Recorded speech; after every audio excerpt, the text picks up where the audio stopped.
ശ്രീമന്നാരായണീയം അതിൽ രണ്ടാമത്തെ ദശകം ആദ്യത്തെ 2 ശ്ലോകം അത് അല്ലെങ്കിൽ അത് മുഴുവൻ ഭഗവാന്റെ രൂപവർണ്ണനയാണ്.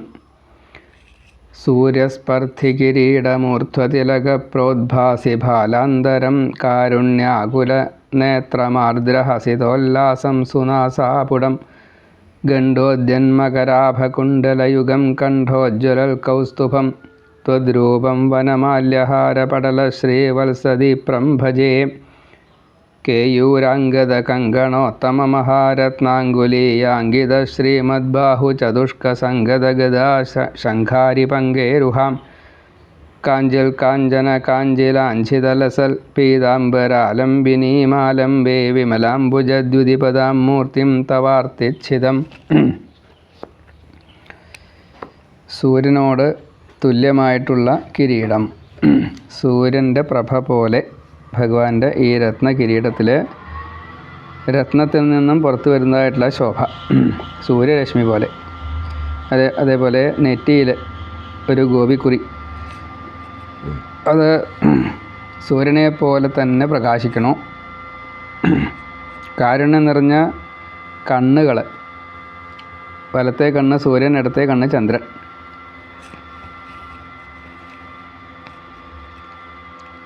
സൂര്യനും ചന്ദ്രനും നമുക്ക് ഇതിൻ്റെ പ്രകാശം തരാച്ചാലോ. അപ്പോൾ രാത്രി ചന്ദ്രൻ, പൗർണമി ചന്ദ്രൻ പ്രകാശം തരണു, പകലെ സൂര്യൻ പ്രകാശം തരണു. അതേപോലെയുള്ള കണ്ണുകളിൽ നിന്നുള്ള ആർദ്രമായിട്ടുള്ള എന്നാൽ പ്രകാശം രണ്ടും കൂടിയിട്ടുള്ള തരണു. പിന്നെയോ ഭഗവാന്റെ പുഞ്ചിരി, കാരുണ്യ നോട്ടം കൊണ്ട് നോക്കുന്ന ഭഗവാന്റെ ഈ മായപ്പുഞ്ചിരി, അതിൽ നമ്മുടെ എല്ലാ ദുഃഖങ്ങളും ഇല്ലാണ്ടാവും. അതിമനോഹരമായിട്ടുള്ള ആ കവിളിൽ കാതിൽ തൂങ്ങുന്നതായിട്ടുള്ള മകരകുണ്ടലങ്ങൾ, മത്സ്യാകൃതിയിലുള്ള മകരകുണ്ടലങ്ങൾ, അത് രത്നങ്ങൾ പതിച്ചിട്ടുള്ള അതിൻ്റെ ശോഭ ഈ കവിളിൻ്റെ മിനുസം കാരണം അതിലത്തെ ഈ പ്രകാശം ഇതിലേക്ക് വന്നിട്ട്, മകരകുണ്ടലത്തിൽ ഈ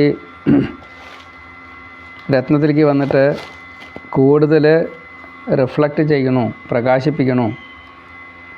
അതേപോലെ നീണ്ട് ഉയർന്നതായിട്ടുള്ള മൂക്ക്, കഴുത്തിൽ ജ്വലിക്കുന്നതായിട്ടുള്ള കൗസ്തുഭമണി, അതേപോലെ ശംഖ് കഴുത്ത്, പിന്നെ രത്നഹാരങ്ങൾ, സ്വർണ്ണഹാരങ്ങൾ, വനമാല, 6 ഋതുക്കളിൽ നിന്ന് കോർത്തതായിട്ടുള്ള പൂക്കളെ കൊണ്ടുള്ള ആ വനമാല. അതേപോലെ പൂണുനൂലുണ്ട്. ഭഗവാന്റെ ഏത് അവയവങ്ങളാണ് കൂടുതൽ എന്ന് ചോദിച്ചാൽ നിശ്ചയില്ല. വനമാലയിൽ 6 ഋതുക്കളിലെ പൂക്കൾ എന്ന് പറയുമെങ്കിലും തുളസി, മന്ദാരം, പാരിജാതം, കുന്തം, പ്രസൂനം, തെച്ചി, മുല്ല, താമര, പിച്ചകം, ഇങ്ങനെ 6 ഋതുക്കൾ പുഷ്പിക്കുന്നതായിട്ടുള്ള ഈ പൂക്കളെ കൊണ്ടാണ് പാദം മുതൽ ഇങ്ങോട്ട് താഴേക്ക്, ശിരസ് മുതൽ, കിരീടം മുതൽ മറ്റേ പാദം വരെ അതങ്ങനെ തൂക്കിയിട്ടിരിക്കുന്നത്. അതൊരു വലയം പോലെയാണ് എന്നാണ് പറയുക. ഇപ്പോൾ കഴിഞ്ഞ ദശകത്തിൽ പരബ്രഹ്മത്തെയാണ് വർണ്ണിച്ചത്. ആ ബ്രഹ്മത്തെ കാണുമ്പോൾ ഉണ്ടാവുന്ന ഒരു മനസ്സിൻ്റെ ഒരു തണുപ്പുണ്ടല്ലോ, ഒരു ആർദ്രത, നമുക്ക് നമ്മുടെ ഉള്ളിലൊരു ആനന്ദം, ഒരു മധുരം, അത് സച്ചിദാനന്ദ സ്വരൂപം, ആ സൗന്ദര്യം കണ്ടാലും കിട്ടുന്ന രണ്ടാമത്തെ ദശകത്തിൽ പറഞ്ഞു. അപ്പോൾ ആദ്യത്തെ ബ്രഹ്മത്തെ പറഞ്ഞു, രണ്ടാമത്തെ സ്വരൂപത്തെ പറഞ്ഞു. അപ്പോൾ ഇവിടെ സ്വരൂപത്തെ അറിയാൻ സാധിക്കുക എന്നത് സ്ഥൂല രൂപവും സൂക്ഷ്മരൂപവും, ഇവിടെ സൂക്ഷ്മരൂപമാണ് പറയണം. ഇനി ഭഗവാന്റെ ആഭരണങ്ങൾ, അതിനെക്കുറിച്ച് പറയണം. കേയൂരങ്ങൾ, അങ്കദങ്ങൾ, കങ്കണങ്ങൾ, രത്നങ്ങൾ പതിച്ചതായിട്ടുള്ള ഈ മോതിരങ്ങൾ, അതേപോലെ 4 കൈകളിലും ശംഖുചക്ര ഗദാപത്മങ്ങൾ, പിന്നെ സ്വർണം കൊണ്ട് നിർമ്മിച്ചതായിട്ടുള്ള പീതാംബരപ്പട്ട് അല്ലെങ്കിൽ സ്വർണ്ണ കസവുള്ളതായിട്ടുള്ള പീതാംബരപ്പട്ട്, താമര പോലെ ശോഭിക്കുന്നതായിട്ടുള്ള പാദങ്ങൾ, പിന്നെ എന്തെല്ലാം ദുഃഖങ്ങളുണ്ടോ അത് മുഴുവൻ ഇല്ലാണ്ടാക്കുന്ന തരത്തിലുള്ള ആ ഭഗവാന്റെ രൂപത്തെ ഞാൻ പ്രാർത്ഥിക്കുന്നു.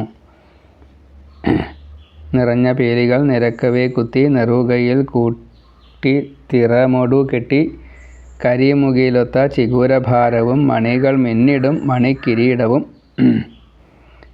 ഭഗവാന്റെ ആ രൂപത്തെ നമ്മൾ കേട്ടതായിട്ടുള്ള പാട്ടുകൾ ധാരാളം കേട്ടിട്ടുണ്ട്. ശരിക്കും ഭഗവാന്റെ ഒരു രൂപത്തെ വർണ്ണിക്കുന്നത് അതിഗംഭീരമായിട്ടുള്ള തലമുടി, അത് കിരീടമാക്കി വെച്ച് മകുടകിരീടമാക്കി വെച്ച് മകുടകിരീടം ചൂടുന്നതായിട്ടുള്ള ഭഗവാൻ, അതിൽ നിറച്ച് രത്നങ്ങൾ, നീലമുടി, അതിങ്ങനെ കഴുത്തിൻ്റെ താഴെ ഈ തോളലിൻ്റെ താഴെ കൈപ്പലക ഇങ്ങനെ മറഞ്ഞു നിൽക്കുന്ന രീതിയിൽ അത്രയും കൂടുതൽ മുടിയാണ് ഭഗവാന്.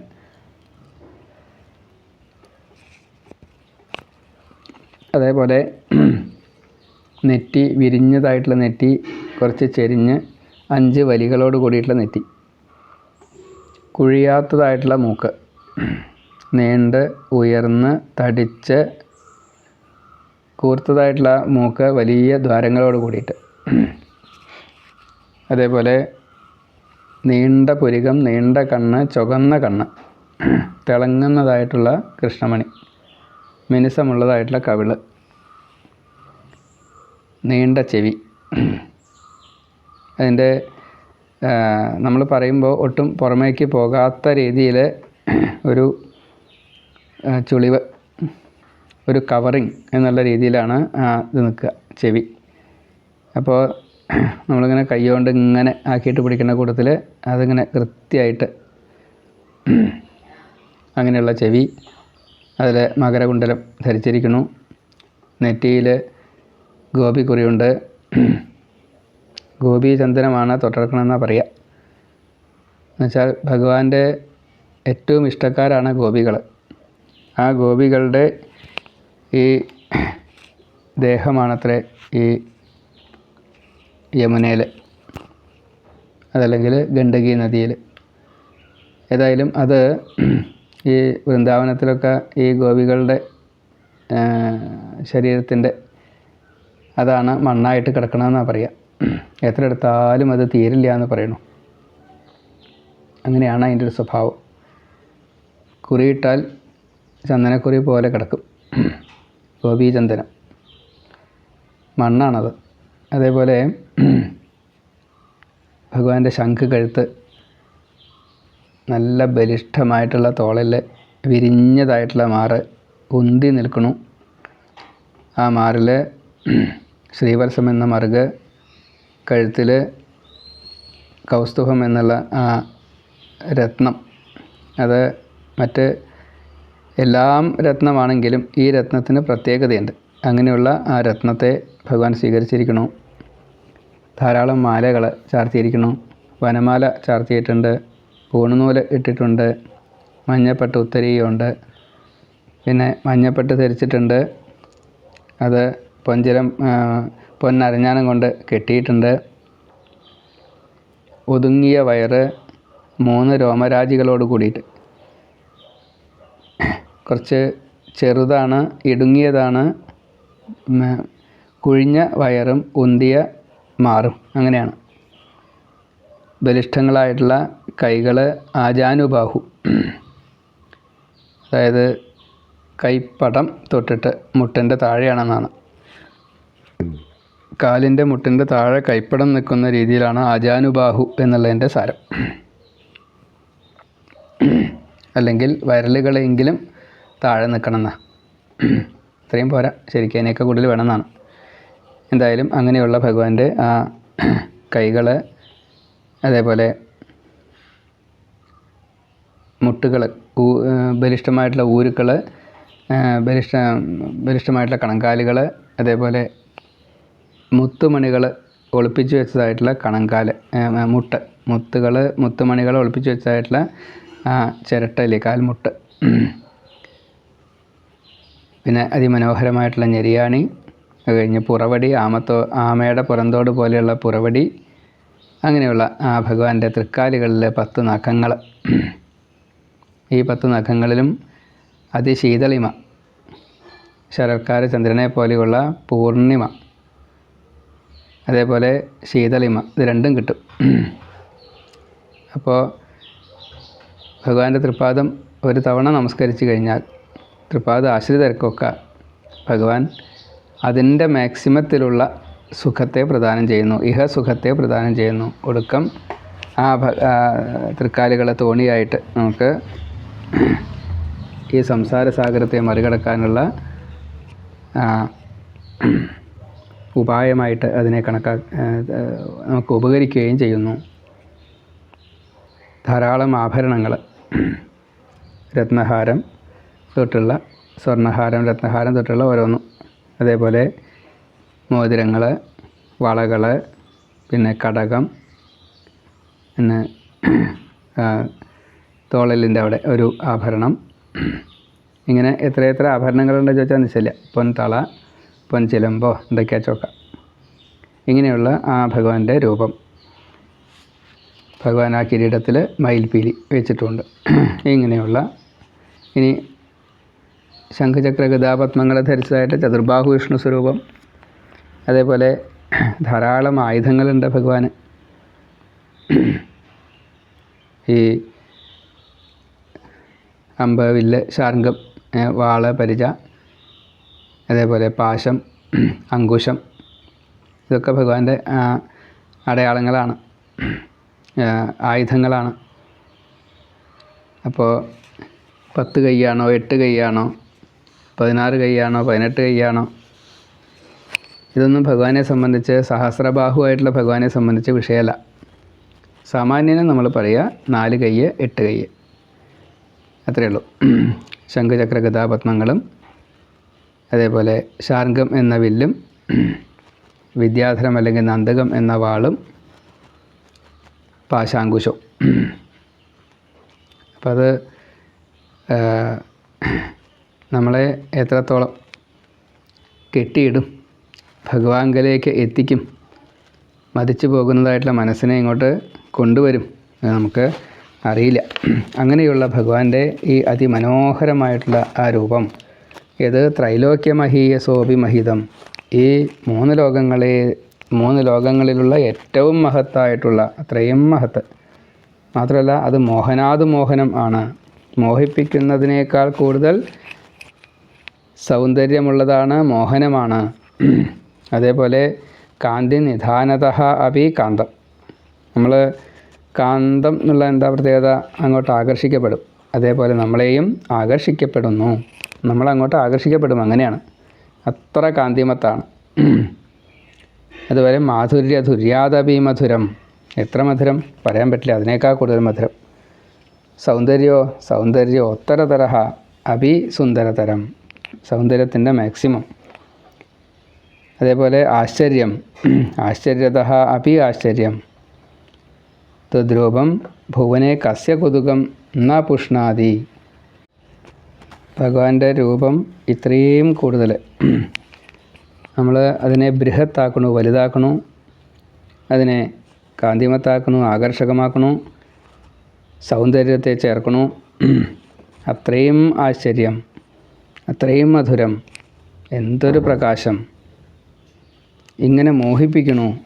അങ്ങനെയുള്ള ആ ഭഗവാന്റെ രൂപത്തെ ആരാണോ സ്വീകരിക്കുന്നത്, കാണുന്നത്, അനുഭവിക്കുന്നത്, അവർക്ക് ഇനി എന്താ കിട്ടാത്തത്? ലക്ഷ്മി തന്നെ വക്ഷസ്സിലുണ്ട്. അപ്പം അതുകൊണ്ട് അത് കിട്ടാതിരിക്കുമോ? നമുക്ക് വേണ്ട വസ്തുക്കളെ, ഈ ശ്വാസം മുതലുള്ള സകല വസ്തുക്കളെയും ആ ലക്ഷ്മി തരണു. ഇത്രയും മധുരാത്മകമായിട്ടുള്ള ഭഗവാന്റെ ഈ സകല സ്വരൂപത്തെ കണ്ടിട്ട് അത് മുക്തിക്ക് കാരണമായി തീർന്ന ഓരോരോ ഭക്തന്മാരിലും എത്ര ഭഗവാന്റെ ഭക്തന്മാരുടെ എണ്ണത്തെ ഇങ്ങനെ വർദ്ധിപ്പിച്ച് അങ്ങനെയുള്ള ഭഗവാന്റെ രൂപത്തിൽ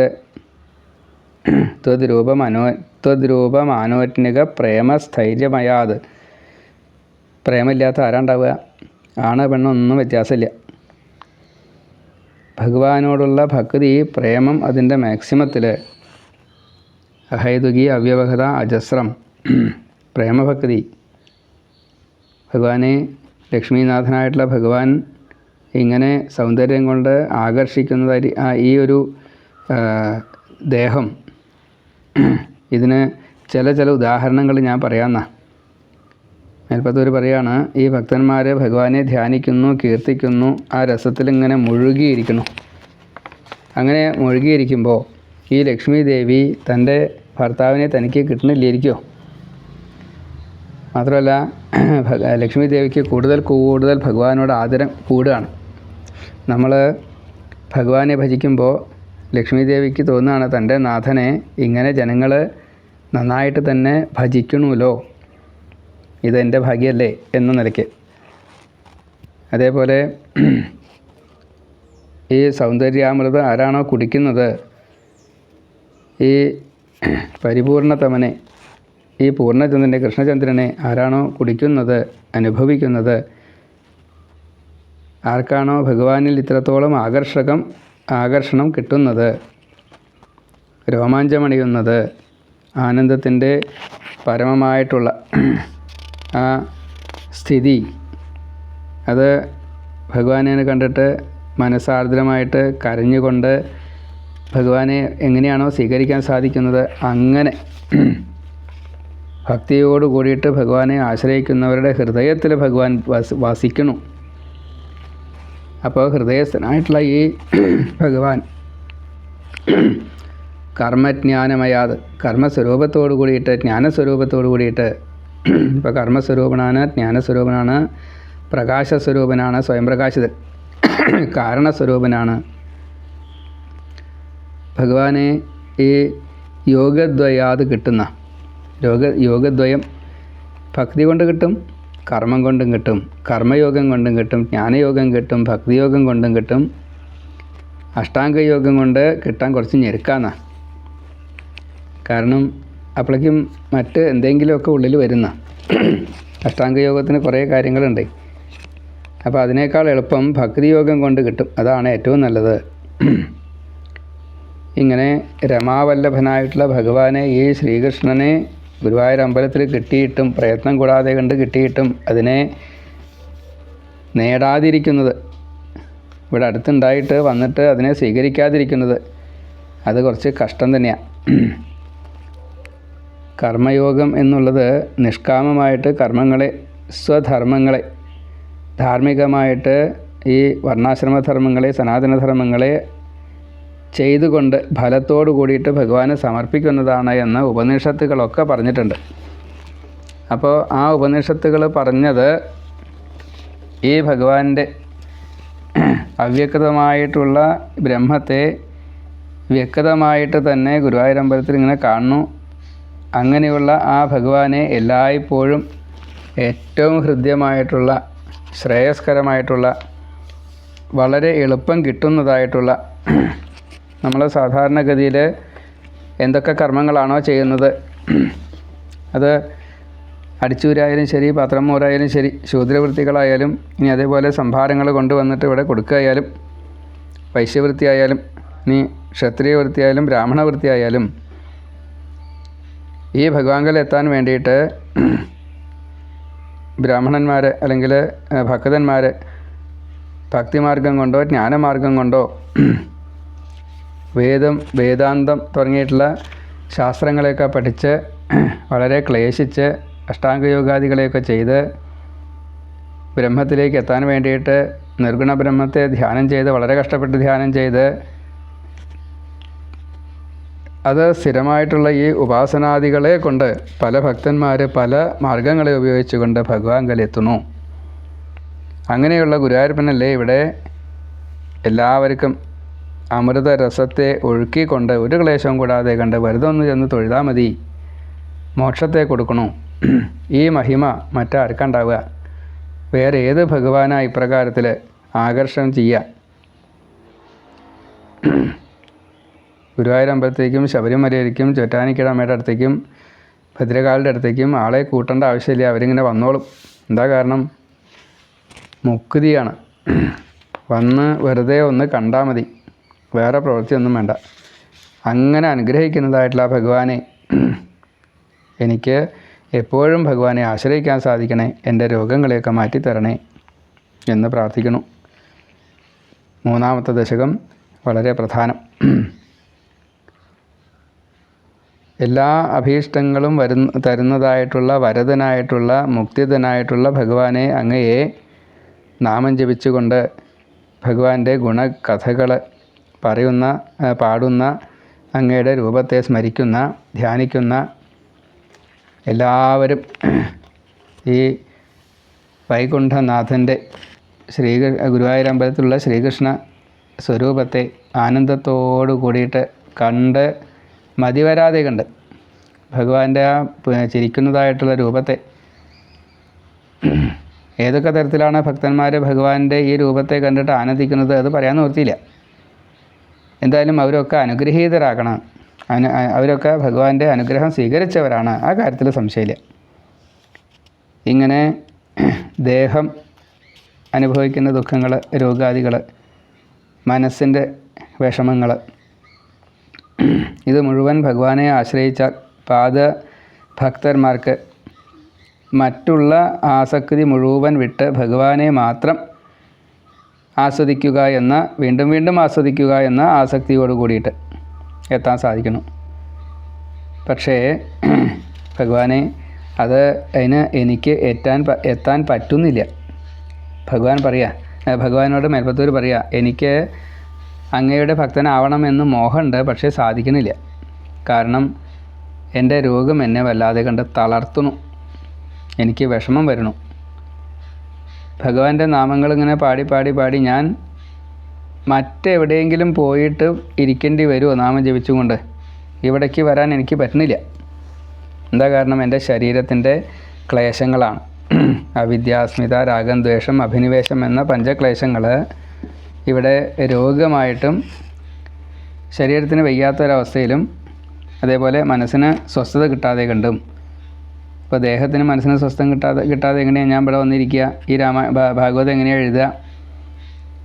അപ്പോൾ പരബ്രഹ്മസ്വരൂപമായിട്ടുള്ള അങ്ങ് എന്നോട് ദയ കാണിച്ചിട്ടില്ലെങ്കിൽ എനിക്ക് മറ്റെവിടെയെങ്കിലും ചെന്നിരുന്നിട്ട് നാമം ജപിച്ച് കഴിയേണ്ടി വരും. ഇത് ചെയ്യാൻ പറ്റില്ല, ഭജന ചെയ്യാൻ പറ്റില്ല. ഇവിടെ ഇരുന്നാൽ എല്ലാം കിട്ടുമെന്നുള്ളത് എനിക്കറിയാം. ഭഗവാന്റെ ഈ വാത്സല്യം കാരണം എല്ലാ ക്ലേശങ്ങളും തീർക്കും. ഭഗവാന് ഈ ക്ലേശം തീർക്കുക എന്ന് പറഞ്ഞാൽ എത്ര നിസ്സാര! പ്രശമന ദശ നാമ കിയതി. അപ്പോൾ വളരെ ഇത് എളുപ്പമാണ്, ശമനം ചെയ്യാൻ വളരെ എളുപ്പമാണ്. എത്ര ഭക്തന്മാരാ ഒരു പ്രയാസമില്ലാതെ കണ്ട് ഭഗവാനെ കണ്ടിട്ട് മുക്തരായിട്ട് പോകുന്നത്, ആനന്ദത്തെ സ്വീകരിക്കുന്നത്. അപ്പോൾ അവരൊക്കെ സുഖഗതിയും, അവർക്കൊക്കെ സുഖത്തെ കിട്ടുന്നുണ്ട്. പക്ഷേ എനിക്ക് എന്തുകൊണ്ടത് കിട്ടുന്നില്ല? എനിക്ക് വേഗം അത് കിട്ടണം, അതിനെ എന്നെ അനുഗ്രഹിക്കണം. ഈ ലോകത്തിൽ വളരെ പ്രസിദ്ധമായിട്ടുള്ള ആത്മജ്ഞാനികൾ ഗൂഢ ആത്മകഥയ, അവർ നിഗൂഢമായത് ആത്മഗതിയോടുകൂടിയ ഭഗവാന്റെ ഈ തൃപ്പാദങ്ങളെ മാത്രം സ്മരിച്ചിട്ട് എല്ലാ തരത്തിൽപ്പെട്ടതായിട്ടുള്ള ഈ മനസ്സിൻ്റെ രോഗങ്ങളും, അതേപോലെ ജീവൻ്റെ ഭവരോഗവും, അതേപോലെ ദേഹത്തിൻ്റേതായിട്ടുള്ള ഈ രോഗങ്ങളും മാറിയ 3 രോഗമാണ്. ദേഹത്തിൻ്റെയും മനസ്സിൻ്റെയും ജീവൻ്റെയും 3 രോഗങ്ങളും തീർത്തതായിട്ടുള്ള ആ ഭഗവാൻ, ഇപ്പോൾ ഈ നാരദൻ തുടങ്ങിയിട്ടുള്ള നാരദൻ തൊട്ടുള്ളവരൊക്കെ സദാസമയത്തും മഹർഷികൾ ഈ ജ്ഞാനസ്വരൂപനായിട്ടുള്ള ഭഗവാനെ അറിഞ്ഞതുകൊണ്ട് ജ്ഞാനികളായിട്ട് സച്ചിദാനന്ദത്തെ അനുഭവിച്ച് എല്ലാ ദിക്കിലും നടക്കണം. അപ്പോൾ അതേപോലെ എനിക്കും സഞ്ചരിക്കണം എന്നൊരു ആഗ്രഹമുണ്ട്. അത് ഭഗവാൻ നടത്തി തരില്ലേ എന്നാണ് ചോദ്യം. അപ്പോൾ യഥാർത്ഥത്തിലുള്ള ആ ഭഗവാന്റെ എന്താണ് പറയുക, ഈ ജ്ഞാനം എനിക്ക് കിട്ടുകയാണെങ്കിൽ ഞാനും ഈ രൂപത്തിലെത്തും. ഏത് രൂപത്തിൽ? സച്ചിദാനന്ദത്തെ അനുഭവിക്കുന്നതായിട്ടുള്ള ആ ക്ലേശരഹിതനായിട്ടുള്ള ഭാവത്തിലെത്തും. അപ്പോൾ അങ്ങനെ എത്താൻ എനിക്കും ആഗ്രഹമുണ്ട്. അതിന് എന്നെ എന്ത് ചെയ്യണം? ഈ ശാരീരികമായിട്ടുള്ള ക്ലേശങ്ങളില്ലാണ്ടാക്കി രോഗങ്ങളില്ലാതെ കണ്ട് എന്നെ രക്ഷിക്കണം. അപ്പോൾ അത് രക്ഷിച്ചില്ല വെച്ചാൽ എനിക്കിവിടെ വന്നിരുന്നിട്ട് ഇങ്ങനെ നാരായണീയം പറയാൻ പറ്റുമെന്ന് തോന്നുന്നില്ല, ഭാഗവതം പറയാൻ പറ്റുമെന്ന് തോന്നുന്നില്ല. എനിക്ക് ഭഗവാന്റെ ഈ സ്വരൂപത്തെ കണ്ടുകൊണ്ട് ഭാഗവതം പറഞ്ഞിട്ട് രക്ഷപ്പെടണം എന്ന ആഗ്രഹമുണ്ട്. അപ്പോൾ അതുകൊണ്ട് എന്നെ അനുഗ്രഹിക്കണം. അങ്ങയിലുള്ള ഭക്തി വളർത്തി തരണം. അത് ഞാൻ കൂട്ടിയാൽ പറ്റില്ല. ശാരീരികമായിട്ടും മാനസികമായിട്ടും ക്ലേശങ്ങളുള്ള ഒരാൾക്ക് ഭക്തി കിട്ടാൻ കുറച്ച് പ്രയാസമാണ്. ഭക്തി ഉറയ്ക്കാൻ പ്രയാസമാണ്. ഭക്തി ഉണ്ടാവും, ഭക്തി ഉറയ്ക്കാൻ പ്രയാസമാണ്. മാത്രമല്ല അങ്ങനെയുള്ള ആൾക്കാരുടെ മനസ്സിൽ സംശയം ഉണ്ടാകും. അപ്പോൾ ആ സംശയം ഉണ്ടാവാൻ പാടില്ല. അങ്ങ് പറഞ്ഞിട്ടുണ്ട്, വ്യാസൻ പറഞ്ഞിട്ടുണ്ട്, മഹത് വ്യക്തികൾ അല്ലെങ്കിൽ ഭക്തന്മാർ പറഞ്ഞിട്ടുണ്ട്, വേദത്തിൽ പറഞ്ഞിട്ടുണ്ട്, സ്മൃതികളിൽ പറഞ്ഞിട്ടുണ്ട്, ഭഗവാനെ ആശ്രയിച്ചു കഴിഞ്ഞാൽ ഈ 3 തരത്തിലുള്ള രോഗങ്ങളും മാറും എന്ന്. മനോരോഗങ്ങൾ മാറും, ശാരീരികമായിട്ടുള്ള ബുദ്ധിമുട്ടുകൾ, വേദനകൾ, രോഗങ്ങൾ മാറും, ജീവൻ ശുദ്ധമാകും. അപ്പോൾ മോക്ഷം കിട്ടാൻ ഏറ്റവും നല്ലത് ഭക്തിയാണ് എന്ന് പറഞ്ഞ ഈ വാക്ക് അത് ചിലപ്പോൾ വിപരീതമാവില്ലേ? അപ്പോൾ അതുകൊണ്ട് അത് വിപരീതമാവാതിരിക്കാൻ ഭഗവാനെ അങ്ങ് എന്നെയും ഭക്തനാക്കി തരണം.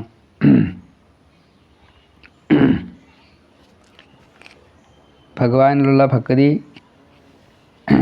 ആ ഭഗവാന്റെ ഗുണഗണങ്ങളിലുള്ള ലീലാ സ്മരണം കൊണ്ട്, അതിനുള്ള അഭിനിവേശം കൊണ്ട് വളരെ മധുരമായിട്ട് അത് അനുഭവിക്കാൻ സാധിക്കുന്നു എന്നതുകൊണ്ട് അതിങ്ങനെ വളർന്നു വന്നു കഴിഞ്ഞാൽ എല്ലാ ദുഃഖങ്ങളെയും അതിൽ മാത്രം ശ്രദ്ധ ഉണ്ട്, കേന്ദ്രീകരിച്ചിട്ടുണ്ട് എങ്കിൽ എല്ലാ ദുഃഖങ്ങളെയും മറക്കാൻ സാധിക്കുന്നു എന്നുള്ളത് ഈ പുരാണങ്ങളിലൊക്കെ പറഞ്ഞിട്ടുണ്ട്.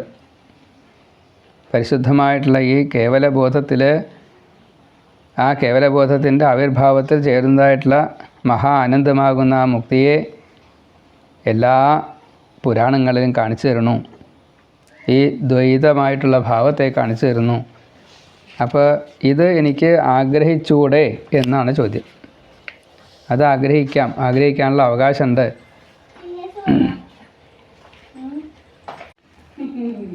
ഭഗവാനെ യഥാർത്ഥത്തിൽ ഭക്തി ഉണ്ടാവാനുള്ള വളരെ എളുപ്പമായിട്ടുള്ള മാർഗം, ഇന്ദ്രിയങ്ങളൊക്കെ ഭഗവത് പരമായിട്ട് പ്രവർത്തിക്കാൻ എന്നെ സഹായിച്ചാൽ മതി. വിധൂയ ക്ലേശാൻ മേ കുരു ചരണയുഗ്മം ധൃതരസം ഭവൽ ക്ഷേത്രപ്രാപ്തോ കരമപി ച തേ പൂജനവിധൗ ഭവന്മൂർത്തിയാലോകേ നയനം അഥ തേ പാദതുളസീ പരിഘ്രാണേ ഘ്രാണം ശ്രവണമപി തേ ചാരുചരിതേ വാണീഗുണാനുകഥനേ ശ്രവണോ കഥായാം ഹസ്തൗ ച കർമ്മസുമനസ്തവ പാദയോർന്ന സ്മൃത്യാം ശിരസ്തവ നിവാസജഗൽ പ്രണാമേ ദൃഷ്ടിസ്സതാം ദർശനേസ്തു ഭവത്തനൂനാം. വിധൂയ ക്ലേശാൻമേ, എൻ്റെ ക്ലേശങ്ങളെല്ലാം ഇല്ലാണ്ടാക്കണം. എൻ്റെ ഈ കാലുകളെ കൊണ്ട് അങ്ങയുടെ ക്ഷേത്രത്തെ പ്രദക്ഷിണം ചെയ്യാൻ എനിക്ക് സാധിക്കണം. എൻ്റെ കൈകളെ കൊണ്ട് അങ്ങേക്കുള്ള പൂജാദികളെ ചെയ്യാൻ സാധിക്കണം. എൻ്റെ കണ്ണുകളെ കൊണ്ട് അങ്ങയുടെ രൂപത്തെ കാണാൻ സാധിക്കണം. മൂക്കിനെ കൊണ്ട് ഈ അങ്ങയ്ക്ക് അർപ്പിച്ച പാദതുളസി മണം എനിക്ക് കിട്ടാറാവണം. ചെവികളെ കൊണ്ട് ഭഗവാന്റെ കഥകളെ കേൾക്കാറാവണം. പഞ്ചേന്ദ്രിയങ്ങളും ഭഗവത്പരമായിട്ട് എത്താൻ എന്നെ അനുഗ്രഹിക്കണം. അപ്പോൾ വേറൊന്നും എനിക്ക് ആവശ്യമില്ല. ഭഗവാനെ നമസ്കരിക്കാനുള്ള ഈ ശരീരം തലക്കനമില്ലാത്ത രീതിയിൽ, അഹങ്കാരമില്ലാത്ത രീതിയിൽ എന്നെ രക്ഷിക്കുക തന്നെ വേണം. ഞാനിപ്പോൾ മാനസികമായിട്ട് ദുഃഖം അനുഭവിക്കുന്നു, ശാരീരികമായിട്ട് രോഗം അനുഭവിക്കുന്നു. എൻ്റെ ഹൃദയത്തിൽ പൂർണ്ണമായിട്ടുള്ള ആനന്ദത്തെ കിട്ടണില്ല, ജ്ഞാനത്തെ കിട്ടണില്ല. ദിവ്യമായിട്ടുള്ള സ്വരൂപം മുമ്പിലുണ്ടായിട്ടും അത് കാണാൻ സാധിക്കണില്ല. അത് എൻ്റെ ഹൃദയത്തിൽ പ്രകാശിക്കണില്ല. എനിക്ക് രോമാഞ്ചം ഉണ്ടാവണില്ല, സന്തോഷം വരണില്ല. സന്തോഷത്തിൻ്റെ കണ്ണുനീര് വരണമെന്ന് ആഗ്രഹിക്കുന്നു. ഇത് മാറ്റാൻ ഒരു പ്രയാസവും ഇല്ല. ഭഗവാൻ ഒന്ന് ഈക്ഷിച്ചാൽ മതി, ഒരു നോട്ടം. അതുകൊണ്ട് എൻ്റെ എല്ലാ വേദനകളെയും ഞാൻ മറന്നോളാം. ചഞ്ചലം ഹി മനഃകൃഷ്ണ പ്രമാധി ബലവദൃഢം മനയേവ മനുഷ്യാണാം കാരണം ബന്ധമോക്ഷയോ. ഇപ്പോൾ എൻ്റെ മനസ്സ് കുറച്ച് ചഞ്ചലമാണ്, അത് ഈ വേദനയാണ് കാരണം. അതുകൊണ്ട് ഗുരുവായൂരപ്പ, അങ്ങ് ഈ അങ്ങയെ ഇഷ്ടമില്ലാത്തവർ കൂടി സുഖത്തെ അനുഭവിക്കുന്നത് ഇതാ ഞാൻ കാണുന്നു. അങ്ങയിൽ സ്നേഹമുള്ള എനിക്കാച്ചാൽ വളരെ ദുഃഖത്തെ ഞാൻ അനുഭവിക്കുകയും ചെയ്യുന്നു. ഇതൊരു വൈരുദ്ധ്യമല്ലേ? ഇത് എന്തിനാണ് എനിക്ക് ഇങ്ങനെ തരണത്? അല്ലയോ ഭഗവാനെ, അങ്ങയ്ക്ക് എൻ്റെ അഭീഷ്ടങ്ങളെ സാധിക്കാൻ വരദനായിട്ടുള്ള അങ്ങയ്ക്ക് വല്ല പ്രയാസമുണ്ടോ? കംസനെ വധിച്ച് ആ ഗോകുലത്തിന് മുഴുവൻ, മധുരയ്ക്ക് മുഴുവൻ, മധുരാമണ്ഡലത്തിന് മുഴുവൻ സുഖത്തെ പ്രദാനം ചെയ്തതായിട്ടുള്ള ഭഗവാനെ, അങ്ങയ്ക്ക് എൻ്റെ ഈ ദുഃഖത്തെ തീർക്കാൻ അങ്ങ് തയ്യാറായിട്ടില്ല വെച്ചാൽ അങ്ങയ്ക്ക് കീർത്തിദോഷം വരും കേട്ടോ. അങ്ങനെ വരുത്തരുത്. എൻ്റെ ദുഃഖം തീർത്തിട്ടില്ല വെച്ചാൽ അങ്ങയ്ക്ക് കീർത്തി നഷ്ടപ്പെടും. ഭക്തന്മാരുടെ ഭക്തിയെ അങ്ങ് വേണ്ട രീതിയിൽ അനുഗ്രഹിച്ച് തരുക തന്നെ വേണം. അതിന് പ്രത്യേകമായിട്ട് ഞാൻ ഇതാ അങ്ങയുടെ തൃക്കാൽക്കൽ നമസ്കരിക്കണം. ഞാൻ ഇത്രയും പറഞ്ഞിട്ടൊന്നും പ്രത്യേകിച്ച് ഭരണ്ട തോന്നുന്നില്ല. അങ്ങയുടെ കാരുണ്യം എപ്പോഴാണോ എന്നിലുണ്ടാകുന്നത്, ഞാൻ ഉപേക്ഷിക്കപ്പെട്ടതായിട്ടുള്ള പലതരത്തിലുള്ള ദുഃഖങ്ങളുടെ ആ ദുഃഖങ്ങൾ മറന്നിട്ട് സുഖം ഇങ്ങോട്ട് കയറി വരിക. അങ്ങനെ പലതരത്തിലുള്ള ദുഃഖിതരുടെ ഈ ദുഃഖങ്ങളെ അത് ഇന്ന രീതിയിൽ ഇത്ര എന്നൊക്കെ ഭഗവാൻ ഒരു നിശ്ചയം വെച്ചിട്ടുണ്ടാവും. അത് മുഴുവൻ തീർത്തിട്ട് പല ഭക്തന്മാരെയും ഭഗവാൻ അനുഗ്രഹിച്ചിട്ടുണ്ട്. അതേപോലെ തന്നെ ഞാനും എൻ്റെ ദുഃഖങ്ങളെ മുഴുവൻ ഇല്ലാണ്ടാക്കാൻ അങ്ങയുടെ പാദങ്ങളിൽ എൻ്റേതായിട്ടുള്ള എനിക്ക് ചെയ്യാൻ പറ്റാവുന്ന രീതിയിലുള്ള നമസ്കാരത്തെ ചെയ്യാം, സ്തുതികളെ ചെയ്യാം, സേവകളെ ചെയ്യാം, സേവനമായിട്ട് ചെയ്യാം. ഇങ്ങനെ ഓരോ ദിവസവും ഞാൻ തള്ളി നീക്കുക തന്നെ ചെയ്യും. എന്നെക്കൊണ്ട് കഴിയാവുന്ന രീതിയിൽ ഞാൻ ഭഗവത്പരമായിട്ട്, ഭഗവതോന്മുഖമായിട്ട് പ്രവർത്തിക്കുക തന്നെ ചെയ്യും, മനസാ വചസാ കർമ്മണ. അതിന് എന്നെ അനുഗ്രഹിക്കണേ എന്ന് പ്രാർത്ഥിച്ചുകൊണ്ട് ഇനി ഇവിടുന്ന് അങ്ങോട്ടുള്ള ഭാഗവതം പറയാൻ എനിക്ക് അത്രയും ശക്തി തരണേ. മാനസികമായിട്ടും ശാരീരികമായിട്ടും സ്വസ്ഥത തരണേ. നിർമ്മലമായിട്ടുള്ള ചിത്തം, സ്വസ്ഥമായിട്ടുള്ള മനസ്സ്, അതേപോലെ മറ്റ് ദോഷങ്ങളൊന്നും എൻ്റെ മനസ്സിനെയോ ശരീരത്തിനെയോ ബാധിക്കാത്തൊരവസ്ഥ ഇത് കിട്ടിയിട്ടില്ല വെച്ചാൽ എനിക്ക് അങ്ങയുടെ ഭാഗവതത്തെ ഇതുപോലെ പറയാൻ സാധിക്കില്ല. അതുകൊണ്ട് എന്നാൽ കഴിയുന്നതെല്ലാം ഞാൻ അങ്ങേക്ക് സമർപ്പിക്കാം. അതിന് എന്നെ അങ്ങ് അനുഗ്രഹിക്കുക തന്നെ വേണം. അങ്ങ് അനുഗ്രഹിച്ചില്ല വെച്ചാൽ എനിക്ക് ചെയ്യാൻ സാധിക്കില്ല. അതുകൊണ്ട് ഞാൻ ഭഗവാനെ ഈ അമ്പലത്തിൻ്റെ 4 പുറവും പ്രദക്ഷിണം വെച്ച് ഭക്തന്മാരെയൊക്കെ നമസ്കരിച്ച്, അങ്ങയെ നമസ്കരിച്ച്, അങ്ങയുടെ പ്രസാദം സ്വീകരിച്ച്, തീർത്ഥം സേവിച്ച്, അതേപോലെ ഈ പാദധൂളി ഞാൻ സ്വീകരിച്ച്, പാദതീർത്ഥം ശിരസിൽ സ്വീകരിച്ച്, എൻ്റേതായിട്ടുള്ള രോഗാദികളെ മുഴുവൻ മറക്കാൻ വേണ്ടിയിട്ട് എൻ്റെ മനസ്സിനോട് ഞാൻ പറഞ്ഞു